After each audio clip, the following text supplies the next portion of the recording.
Welcome to New Mexico Black Rifle Operators Union. I'm your host, Sean.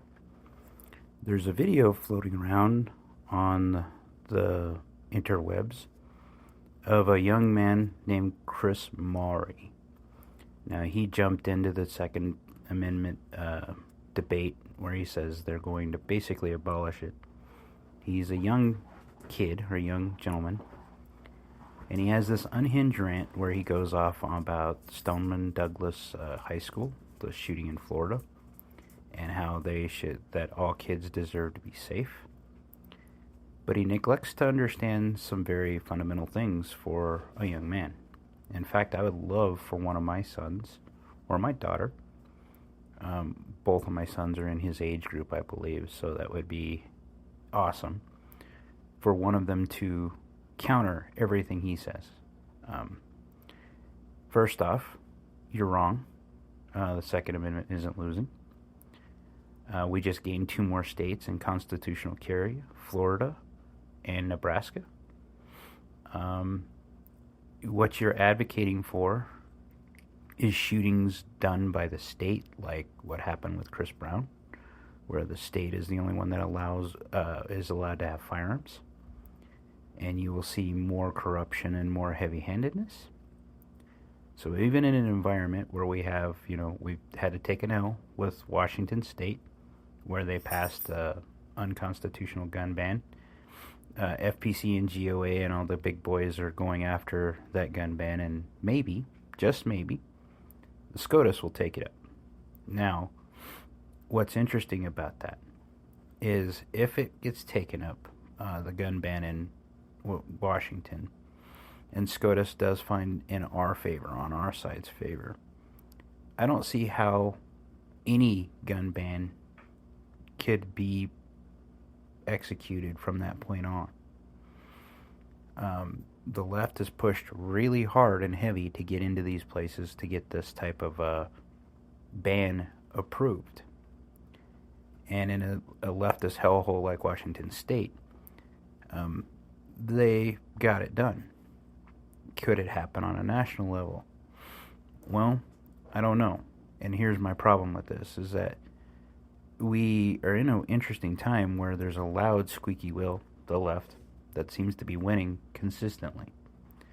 Now, does that mean that they're going to win something like this? Because we have won a lot of big victories in the 2A this last year. With the Heller decision, with the decisions being passed down, that they're going, and the Bruin decision, we're going to have to look at things a little different, or they're going to have to look at things a little different. What that means, though, is that we have a very young populace. So we have a very young populace that is very into this because it's being thrown at them everywhere. But there are people like me and like a lot of other 2A guys who have kids, who have been training kids and teaching them about the Second Amendment and their rights and the awesome that is the 2A since they were very young. I adopted my kids when my youngest was around 3. My oldest son was 5. They've been introduced to firearms since they've known me. They are, in fact, as I am, very Mandalorian. So I don't see the younger generation, except for these woke nuts that are in very huge leftist strongholds, advocating for this. Mostly because the logic doesn't hold up. If you ban every firearm except for allow the state to have them, then you end up with something like the Michael Brown shooting. If you continue down this path, you eventually see all the communists lined up against the wall and shot by the state. That's where this goes. And notoriously, younger kids, 18-year-olds, have a very poor voting history. This may change. There may be a large drive that pushes them down this road, and they do go ahead and vote to get in to make changes. Now, that's what scares me. However, the generation that's coming up is smaller than the millennials, Generation Z, or Generation X, and definitely smaller than the boomers or the millennials. So I don't see them having the voting bloc power to switch it. Now, there's enough turncoats in those other generations that would probably go ahead and allow that in all generations, not just those two, the millennial and the boomer. There's plenty of Gen Xers that are stupid enough to vote along this, because I fought them all through high school to explain that this was bull crap, and in college. What they seem to think is that they're hung up on this regulated part of the Second Amendment, but they're not looking at it in the historical context. This is where the Heller and the Bruin decision come in, where you actually have to acknowledge the historical context of when a document was written, and that puts us on a very good footing to win. Now, in Washington State, where they have the new semi-automatic ban, or modern sporting firearms ban, they call it an assault weapons ban. They did this in spite of the Constitution. And that leads me to think that there's a very good chance this gets overturned. With that overturning, if it ever makes it to the SCOTUS, they now have a case precedent that would basically ink in concrete that the Second Amendment covers everything, up to and including modern sporting firearms. It would finally put all this crap to bed. I never thought we would have to go back to thinking that maybe our founding fathers should have written the Second Amendment as if a 5-year-old could understand it. It's pretty clear, it's pretty explicit. But to see this kid, he's very unhinged, he's very emotional. Look up the video, it's on all the social medias right now. And it's in the gun tuber sphere. Made it so far as to where Tim Pool even covered it. That's not why I covered it. I saw it first on Twitter, and I had every intention on talking about it today. Is because this kid goes off. He's off the rails. He's emotionally unstable. And it lends more credence to what I said, that we have a mental health issue problem. We've enabled and spoiled people enough to where they think that the world revolves around them. And that's not the case. A sad fact as you get older in life and you have some very close to you people pass away is you realize the world doesn't stop turning. And the sun does rise and life goes on. So long after, I'm dust and ash, there's going to be the Second Amendment, if I have my way. And the reason for that is because the legacy we instill in our kids. I have done my best, as my dad did, to teach my kids what responsible gun ownership is. Up to including that my 18-year-old son goes to a skate park and is approached by weirdos. One of them pulls a knife. And his first thought was, man, I should be able to carry a gun. He's legally of age, he's an adult, but he can't carry a personal defense gun like a pistol in the state of New Mexico unless it's gifted to him until he's 19. Then he can open carry it. That's where these gun laws don't make a lot of sense, as if we just went back to common sense with kids that had common sense and people that had common sense. I think we'd see less problems. But as we coddle these mentally deranged people, these mentally unstable people, we see higher incidents of violence and crime and all these other social cultural issues, the gender dysphoria crap, these heightened issues that really are probably very minor, but are being made into these giant hills that people are willing to plant crosses on the hill and die on. Personally, the cross I would bear and the hill I would die on is the Second Amendment. because I believe firmly in what's left of my country, that it's the only thing stopping really, really evil, bad people from doing really, really evil, bad things to the American people. And that only, to me, gets mitigated because there isn't enough law enforcement guys, federal or state or any level, even if you activated the military, to go door to door and confiscate all these supposed firearms that are illegal and bad. Though I've said this multiple times, and my viewers or listeners of the channel know that I say the Second Amendment, the war on the Second Amendment would be less successful than the war on drugs, because now you're affecting even more people who are wanting to be just left alone and legal citizens. When you look at the way the ATF is arbitrarily trying to pass laws by fiat, they're just changing rules to make people felons. This will not stand, as the way I see it, if our government holds up like it's supposed to. You know, you cannot pass a law by a stroke of a pen. That's never how our country was intended to be. And the fact that the ATF has done it not once, but twice now, one with the bump stock ban and now with the pistol brace ban, or they attempted to do it with the bump stock ban, and that one looks like it's fully overturned. They've tried to do it with ghost guns also. Ghost guns, manufactured guns at home. Something that's been allowed since the founding of our country. And they've lost both of those cases, and they continue to lose.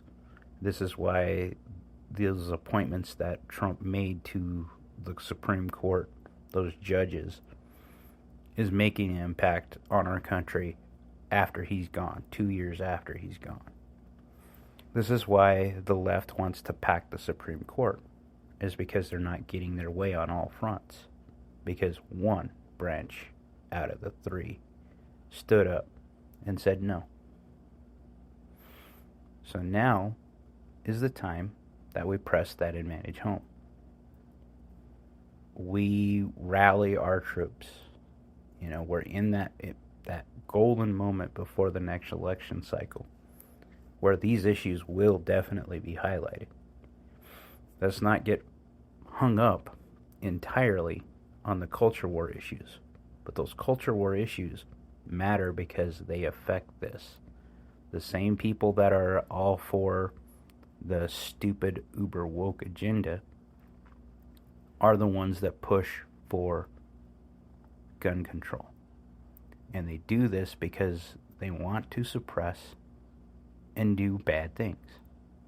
Anytime I see the government say we shouldn't have this item, any item, it makes me think that what are they willing to do to you if you had it? The answer is simple. Violence. You know, I've mentioned that the state has a monopoly on violence right now. And the state, I mean the government. In that you cannot legally fight back against tyranny. However, there is rapidly coming a point in time that argument goes away. There will never be a day, I believe, that you're going to see a group of American citizens allow other Americans to be herded on cattle cars because they believed something just slightly different from what one loud minority believes. And I do believe they're the minority.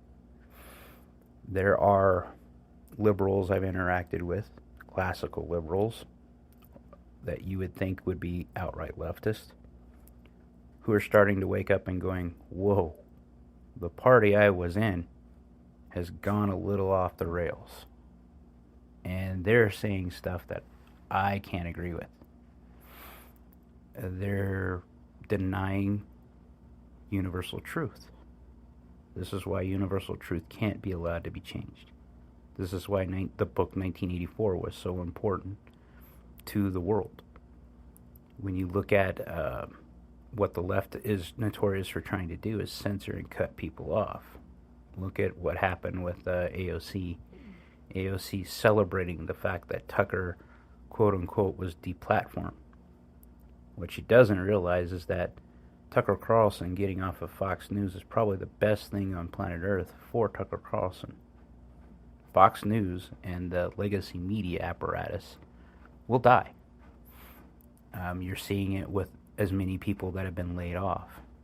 The independent journalists that are out there, like Tim Pool, like Glenn Beck, like Dave Rubin, Steve Deace. These are the conservative guys, or quote-unquote supposed to be. Tim isn't. He's very much a leftist.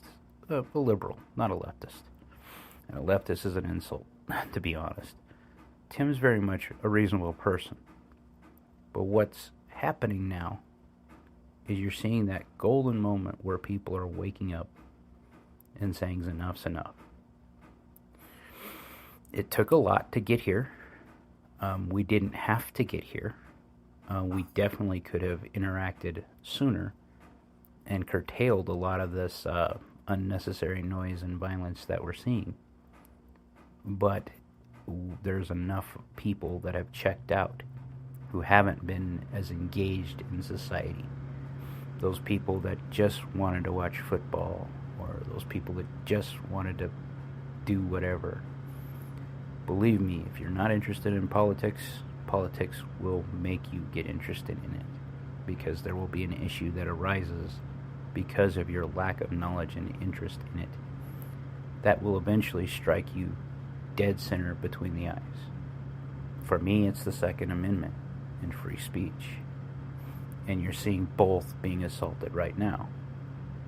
And I have a white pill, I guess, which I guess is a dog whistle and also one of those prohibited words that probably put me on a watch list a long time ago.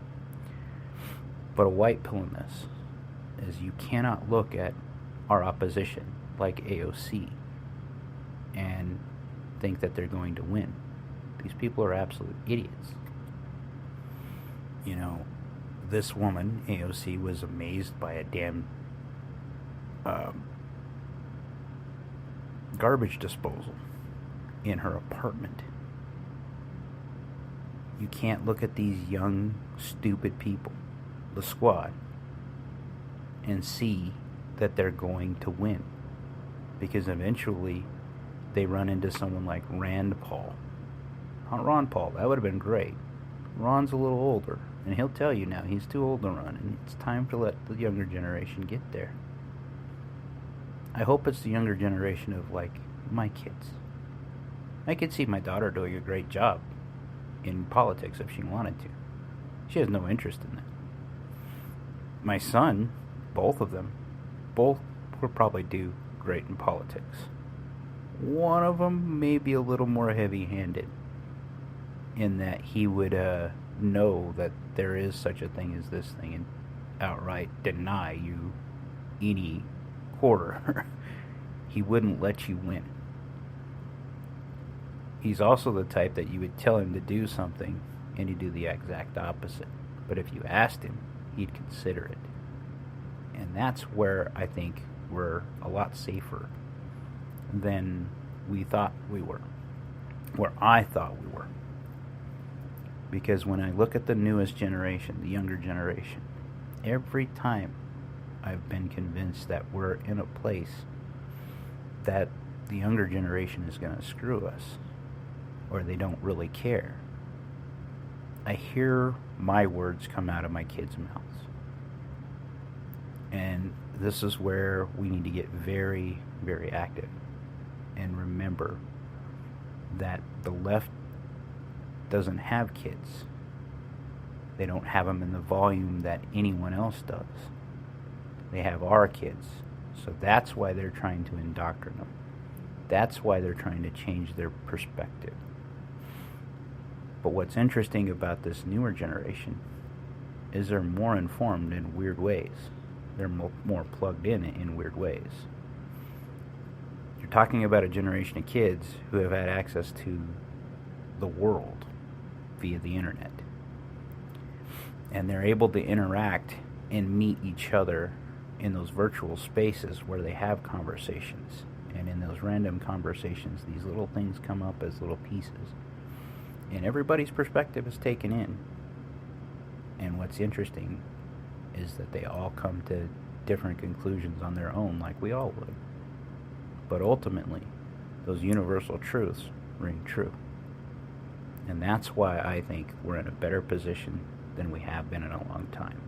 We've taken a lot of L's, especially with Washington State. We've watched CRS get convicted. Now's where I hope our empire strikes back and we start blackening eyes and bloody noses, because it's time. It's time, and I think that as childish and weird as it was, that the Budweiser ban or the Budweiser boycott is a thing. That's a sign that a lot of people are waking up, you know. And then to hear, I have a really good friend who does a lot of great things, and I mentioned this.